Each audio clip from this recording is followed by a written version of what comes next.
Olá, tudo bem? Pablo Ricardo por aqui. Hoje, 10 de fevereiro de 2025, o dia 1083, né, de guerra entre Ucrânia e Rússia. E vamos trazer as principais informações importantes e relevantes, enfim, dar uma passada geral, com mapas, como sempre gosto de trazer aqui. E o tema central, evidentemente, é Kursk, mais uma vez, onde houve uma troca de posições. Ucrânia avançou num sentido, em compensação, Rússia avançou em outro. Na realidade, a Ucrânia retomou uma posição que os russos tinham ocupado dias atrás, semana passada, retrasada mais ou menos, e os russos avançaram em outro sentido. Foi uma questão de escolha, onde era mais interessante avançar ou defender. E os russos optaram em atacar e não defender aquela outra área. Vou mostrar já já no mapa para você entender melhor. Também teve grandes bombardeios, tá, em algumas cidades, Konstantinovka, também Pokrovsk, recebendo bastante ataque, outras regiões também presentes. E, por sinal, é o primeiro informe depois de um bom tempo em que o MLRS Grade, né, não sei exatamente qual é a nomenclatura exatamente, qual é a série desse Grade, né, mas o BM-21, o BM-27, eu não sei, mas presente em relatórios ucranianos indicando que os russos estão utilizando em larga escala em algumas posições. Eu vou mostrar também daqui a pouco essa informação que é, como eu falei, incomum, já que fazia um tempo que não ouvimos falar do, pelo menos do granizo, como, né, na tradução quer dizer, né, esses MLRS que não são lançadores, são lançadores de foguetes que lançaram então os russos para cima dos ucranianos. Vamos lá. Como eu gosto de trazer logo de cara, vou logo chegando ao que interessa. O tema central, né? O pessoal às vezes é mais agoniado, quer só não quer saber os detalhes do front e do geral, quer só a matéria. Então, deixa eu abrir já o mapa aqui e já trocar. Pronto. Cá estamos. Kursk. O que que acontece? Esse é o mapa do dia 8, tá? Este é o mapa do dia 8. Observe que, vamos lá, trazer primeira informação aqui sobre o que está acontecendo na região de Ulanok, que é a região onde os ucranianos fizeram uma tentativa, né, de avanço que foi relativamente suprimida pelos russos, tá? Foi pelo menos foi estabilizada aqui parcialmente, não 100%. Lembrando que os ucranianos fizeram esse movimento aqui, né? E depois começaram a fazer esse movimento rumo ao Ulanok. E aí, evidentemente, os russos começaram a avançar, a retrair eles de posição. Também teve uma tentativa de avanço nesse sentido aqui, nesse vilarejo que está aqui, né? Os russos também conseguiram repelir nesse sentido. Então, essa região, inclusive, mesmo nessa curva, tá? Teve presença de blindados ucranianos e nas imagens que se vê, perderam esses blindados que estão aqui, então, bem complicado para os ucranianos que no ataque mais forte russo chegaram a vir para essa floresta aqui inicialmente, depois recuaram, foram para essa outra aqui, tiveram, enfim, terminaram sendo muitos mortos, tiveram que voltar para trás desse rio que tem aqui, né? Então a parte principal das tropas estão já de novo atrás aqui dessa região aqui, recuados de novo, tá? E aí vem a principal área que eu comentei, né, agora há pouco na manchete, que foi uma troca de posições que é essa nessa região aqui, tá? O que que ocorre? Essa região, essa é a posição dia 8. Lembrando que lá embaixo não mudou, seja dia 8, dia 9. Perceba o que que vai acontecer aqui e aqui, ó. Entendeu? Houve um avanço ucraniano aqui e houve um avanço russo para cá. A questão de posicionamento, os russos acharam mais vantajoso não defender tão fortemente. Não sei, alguma coisa deve ter ocorrido. Não há detalhes sobre o que de fato aconteceu aqui, né, especificamente nessa área. O que se sabe só é que chegou um momento que era mais vantajoso ir para um lado e os russos fizeram isso. Então avançaram nesse sentido. Tem um pequeno agrupamento de casas para cá, ó, toda essa região. Esse bolsão, no caso aqui, ó, deixa eu só tirar de novo. Então, os ucranianos estavam nessa linha defensiva aqui, desse vilarejo, e então avançaram nesse descampado aqui. Então, houve essa troca. Essa região, você precisa entender que toda essa região, os ucranianos estão enviando uma grande quantidade de soldados, tá? A linha principal de comando e de ataque ucraniano é composto por soldados mais experientes, equipamentos melhores do que se compararmos com todo o restante do fronte. É como se. É como não? Os ucranianos decidiram que era mais vantajoso para eles, no caso Zelensky e companhia, né, Budanov e outros líderes, focar em Kursk. E ainda continuam fazendo tentativas de avanços. Tentativas como ocorreu com os blindados, né, um tempo atrás, aqui, nesse avanço que terminou sendo frustrado, né? Nesse, aí teve essa outra tentativa agora e foi frustrada de novo. E aí conseguiram encontrar uma brecha e avançaram para cá, apesar que avançaram sem nenhuma posição interessante. Eu não sei se agora vão fazer o movimento padrão russo, não sei se eles vão fazer esse movimento. Só existe um problema.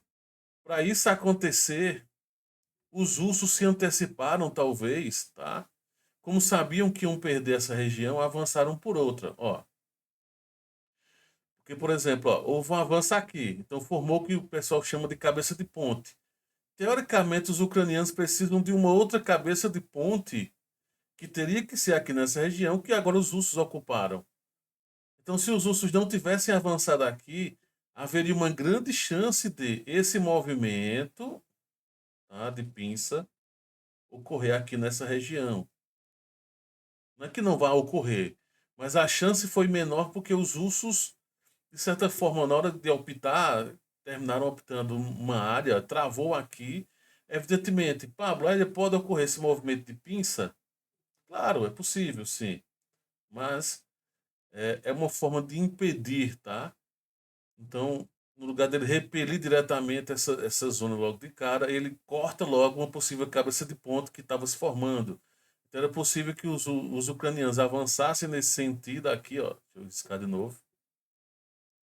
Avançassem nesse sentido e avançassem mais ou menos por aqui, que foi onde os russos terminaram avançando e quebrando a cabeça de ponte, quebrando o provável cerco aqui dessa região, tá? E agora vamos ver o que é que vai acontecer. De qualquer forma, essa região vai estar não, estável e protegida, assim como essa outra região mais para cá, pelos russos, tá? Existem posições aqui, camadas de posições. E aí vamos ver como é que vai ocorrer, se vai ser vantajoso fazer essa linha de ataque aqui ou de defesa, manter essa posição e terminar fazendo o serviço inverso, né? Os ucranianos é que terminarem sofrendo um revés aqui, por exemplo, ó, esse revés nesse sentido aqui. E eles terminarem sofrendo um cerco, tá? Então, todo ataque tem que ter cuidado com depois o seu sistema de defesa para evitar exatamente isso. Avançar aqui, você tem soldado suficiente para manter uma retaguarda, linhas de defesa aqui, se não tiver, tudo indica que não estão muito, né? Vamos ver o que, é que vai acontecer nessa linha de trem aqui, o que está para acontecer, tá? Nos próximos dias, ver como é que vai ser o comportamento dessa região entre Pogrebsk e Novo Ivanovka, tá? Que aí essas regiões, que quando você ouvir falar na região noroeste, próximo a Pogrebsk, próximo a Novo Ivanovka, você vai saber que se refere a essa região, tá bom? O que mais nós tivemos de importante e relevante? Tem o caso Pokrovsk recebendo uma quantidade grande de bombardeio, tá? Pokrovsk recebendo muitos bombardeios, muitos mesmo. Inclusive saiu até uma matéria curta da Euronews. Conseguiram entrar em Pokrovsk e entrevistar alguns moradores que não quiseram sair. Qual é a bronca? O que, é que eu vi nos comentários, né, de algumas pessoas reclamando o seguinte: olha, cuidado para Pokrovsk não virar uma Kursk da vida. Em que sentido? Essa população que está ficando, ela se diz que fala russo e considera-se, apesar de serem etnicamente ucranianos, falam russos e preferem os russos. Olha que maluco. Então tá maluco em que sentido? Qual é a bronca? Lá em Kursk já se sabe, né, que os soldados ucranianos, infelizmente, causaram terror lá, enfim, foi encontrado muitos moradores torturados, enfim, uma situação bem pesada lá, mortos em alguns locais, como se fosse um tipo de esconderijo russo, né? E que terminaram pegando ele lá, e, enfim, a situação bem difícil. E o pessoal se preocupando com uma possibilidade de ocorrer o mesmo em Pokrovsk, se assim se desenhar nessa situação. Ou apenas a Euronews quis fazer só uma propaganda um pouco mais forte para dizer: olha, russos, tem russos aqui, não bombardeiem Pokrovsk. Não sei se tem uma ligação ou não com isso. Tudo você tem que desconfiar, né? Então tá aí, de qualquer forma, essa informação aqui sobre Pokrovsk. Houve uma série de ataques aqui nesta posição, de certa forma, um pequeno avanço por parte ucraniana, desculpa, russa nessa posição. Aqui nessa região, que não está ocupada 100% pelos russos, os russos tiveram que intervir com bombardeio aqui para repelir definitivamente algum bolsão de ataque que deve ter ocorrido aqui. Lembrando que o Live UA Map, que é esse mapa aqui, ele mostra não a área consolidada pelos russos, mas onde tem mais presença de tropas russas, mas não quer dizer que não tem ataque, como é o caso aqui nessa outra região, tá? Já o Deep State, ele mostra às vezes com um certo delay a região, tá? Normal, normal porque os caras, enfim, já trouxe em outros vídeos aqui que é uma situação bem complicada para eles, né? Mas perceba que mostra realmente, ó, um pedacinho que não foi ocupado 100% pelos russos. Há troca de posições, ou pelo menos conflitos aqui nessa região de Rudovka, ou Rurodivka, que é exatamente essa região aqui, né, onde tem esse conflito e houve bombardeio aqui na região, tá bom? Deixa eu ver aqui o que, é que ocorreu nas últimas horas. Teve minutos atrás ataque, teve mísseis, né, relatados em Kharkiv, tá? Em posições aqui em Kharkiv, cadê? Mais ao sul, na fronteira de Kharkiv, não na cidade de Kharkiv. Então teve ataque aqui. É, sim, teve a questão de planadoras em Zaporizhia. Tem até uma das imagens, eu tentei baixar, só que estava dando erro. É baixa resolução, pelo menos mostrar a vocês a chegada de uma planadora como é, bem interessante. Mas olha a quantidade de bombardeios que teve em Zaporizhia. Será que é um prenúncio de um possível ataque mais forte? Olha, o bombardeio aqui, isso foi quase agora, tá? Uma hora atrás. Mais cedo teve, 4 horas atrás, teve bombardeios também aqui na região, toda essa região aqui, ó. Foi muito bombardeado toda a linha de frente, ó. Daqui de Zaporizhia, depois teve mais em outras regiões para cá. Ó, teve desde Kherson, Zaporizhia, foi subindo, região próxima a Velika Novozilka, região próxima a Kurakov, Pokrovsk, essa região aqui próxima a Chassiviar, Constantinífica, no caso. Então, tudo isso foi bombardeado. Aí foram os outros bombardeios mais acima de Kharkiv. Tudo isso foi quase que numa leva só, uma série de ataques fortes que os russos fizeram. Tá? O relatório saiu 4 horas atrás e o horário exato do bombardeio, então pode variar um pouquinho, né? Mas foi uma onda de ataque muito forte feita pelos russos. Tá? Tem aqui uma informação falando de destruição mesmo na região de Dnipropetrovsk. Vários drones terminaram praticamente destruindo um prédio. Não relatam o que é que tem no prédio, como sempre, né? Trazem só metade da informação, faz parte do jogo, né, de desinformação. Por parte dos ucranianos não dizendo o que é que foi exatamente atacado. Teve míssil guiado por aviação sendo lançado aqui em Poltava, próximo a Poltava, tá? Teve outra coisa relevante, foi esse caso aqui de uma, aqui em Kherson, né? Uma pessoa ficou ferida em consequência de uma explosão de mina que os russos devem ter deixado quando começaram a evacuar, né? E uma pessoa chegou a ficar ferida em ter pisado, tocado, enfim, alguma mina restante aqui nessa região, tá? O que mais que nós temos? Aí tem a questão que eu tinha comentado já, tá? Sobre Pokrovsk, tá? O que é que está ocorrendo? Essa região saiu uns papos aqui dizendo que os russos tinham avançado nesse sentido. De novo, ó, de novo aquele princípio. Eu já trouxe só um vídeo falando sobre isso, tá? O que é que está ocorrendo? Tinha dado uma trégua, os ucranianos, e aí voltaram a fazer o movimento de novo. Esse movimento aqui, ó, continuam a fazer esse movimento triplo de ataque. É um ataque coordenado triplo nessas três situações para tentar perfurar e fazerem um caldeirão para ir, né, nesse setor aqui.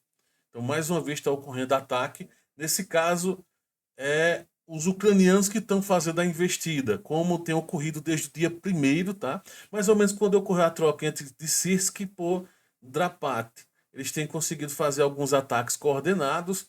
Não teve avanço, não teve recuo. Simplesmente a área continua. Teve uma trégua uns 2 dias atrás, mais ou menos um dia atrás. Teve uma relativa trégua aqui, teve muitos bombardeios russos. Aí os russos voltaram a bombardear de novo, né? Ó, mas aí voltaram a bombardear algumas regiões de Pokrovsk e próximo à linha de frente. Eu não sei se vão voltar a atacar aqui, bem mais próximo à linha mesmo de ataque. No caso, seria essa região aqui, ó. Deixa eu apagar aqui, fica muito, muito poluído, né? Esse bolsão aqui, esse bolsão menor, esse bolsão aqui menor. Então, estão fazendo ataques nessas três posições. Em contrapartida, há uma possibilidade, tá? Eu vi uma movimentação aqui de um grupo de assalto russo, uma brigada russa de assalto, que chama de SOF, né? Então, eles estão aqui na região. Eu não, esses grupos de assalto normalmente estão presentes quando vão para cima de uma parte urbana. Nessa região, a parte urbana que não está 100% conquistada é o Dakhne, né? Tá sendo, pode ser que seja uma investida russa ao Dakhne em outras posições, por exemplo, aqui nessa posição, retaguarda, para simplesmente invadir aqui, começarem um ataque, enquanto os ucranianos, melhor dizendo, tenham que recuar para vir se defender. Eu não sei se é esse movimento, só sei que por aqui, nessa região, tem presença do SOF, uma brigada do tipo SOF, que é especializada em parte urbana. Então, em algum local eles vão invadir, eles vão avançar. Onde, eu não sei exatamente, tá? Isso aí só os russos é que vão saber.